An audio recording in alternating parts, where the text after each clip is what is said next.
Tamil திரையுலகோட super star திரு ரஜினிகாந்த் அவர்கள் 1996 இருந்து அரசியலுக்கு வரேன்னு சொல்லிட்டே இருந்து கடைசிக்கு அரசு வராமலே போயிட்டாரு அப்படின்னு ஒரு சில சொல்லலாம். ஆனா அவர் அதிகாரப்பூர்வமா அரசியலுக்கு வரேன்னு சொன்னது 2017 சொன்னாரு. 2020 நான் வரலன்னு சொல்லிட்டு போயிட்டாரு. டிசம்பர் 31 2017 அப்ப ரஜினிகாந்த் அவர்கள் கொடுத்த ஸ்பீச்சை நம்ம யாருமே மறந்துருக்க மாட்டோம். நான் அரசியலுக்கு வருவது உறுதி அப்படின்னு சொல்லி திரு ரஜினிகாந்த் அவர்கள் சொன்னப்போ ஒரு அதிர்வலை உருவாச்சு இல்லையா?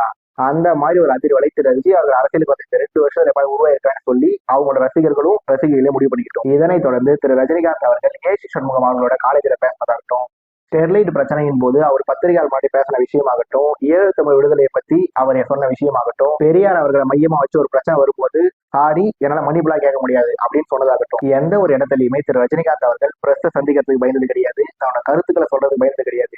அவரோட கருத்துக்கள் மக்களோட எண்ண ஓட்டத்துக்கு ஆதரவா இருக்கு, எதிராக இருக்கு, அதெல்லாம் முக்கியம் இல்லை. ஆனா அவர் எப்பவுமே தனக்கு சரின்னு பட்ட கருத்தை சொல்றதுக்கு தயங்கினதே கிடையாது. ஆனா திரு விஜய் அவர்கள் பிரஸ் பார்க்க தயங்குறாரு, தன்னோட கருத்துக்களை சொல்ல தயங்குறாரு. 2020 காலகட்டத்துல கொரோனா வரத்துக்கு கொஞ்ச நாட்களுக்கு முன்னாடி திரு ரஜினிகாந்த் அவர்கள் ஒரு ஹோட்டல் ஒரு பிரஸ் மீட்டை வச்சு, நான் சிஎம் ஆக போறது இல்ல, பணம் சம்பாதிக்க நினைக்கிறவங்க என் கூட வராதிங்க, அதிசயம் அற்புதம் நடக்கும், ஆன்மீக ஆட்சி அமையும் அப்படின்னு சொன்ன கட்டத்தில் தான் கரெக்டா கோவிட் ஸ்டார்ட் ஆயிருது. கோவிட் ஃபர்ஸ்ட் லாக்டவுன் முடிஞ்சு கட்டுப்பாடுகள் கொஞ்சம் கொஞ்சமா குறைஞ்சிட்டே வரும்போது ரஜினிகாந்த் அவரோட கட்சி பேரு மக்கள் சேவை கட்சியா இருக்கலாம், அவரோட சிம்பிள் ஆட்டோ சிம்பிளா இருக்கலாம். ஜனவரியில் கட்சி தொடக்கம், பிப்ரவரியில் மாநாடு, தமிழறிவி மணியன், அர்ஜுனமூர்த்தி இவங்க எல்லாம் பொறுப்பாளர்களா போறாருன்னு சொல்லி ஒரு விஷயமா அனௌன்ஸ் பண்ணிட்டே வரும்போது திடீர்னு ஒரு நாள் அரசியல் இருந்து விலகல். திரு ரஜினிகாந்த் அவர்கள் அரசியல் இருந்து விலகிறதுக்கு உடல்நிலை காரணமா இருக்கலாம், கோவிட் காரணமா இருக்கலாம், தேர்தலில் ஒருவேளை தோத்துருவோம் அப்படின்னு கூட விலகி இருக்கலாம். அவர் அரசியல் இருந்து விலகிறதுக்கான உண்மையான காரணம் அவர் ஒருத்தர் கூட தெரிஞ்சிருக்கும். ஆனா அவர் எந்த காரணத்துக்காக அரசியலை விட்டு விலகி இருந்தாலும் அவர் அரசியலை விட்டு விலகினது அவர் என்டையர் லெகசில ஒரு கரும்புள்ளி தான். ஆஸ் பர் டேட்டா அவர் என்னதான் 2017 அரசியலுக்கு வரதா சொல்லி 2020 விலகி இருந்தாலுமே கூட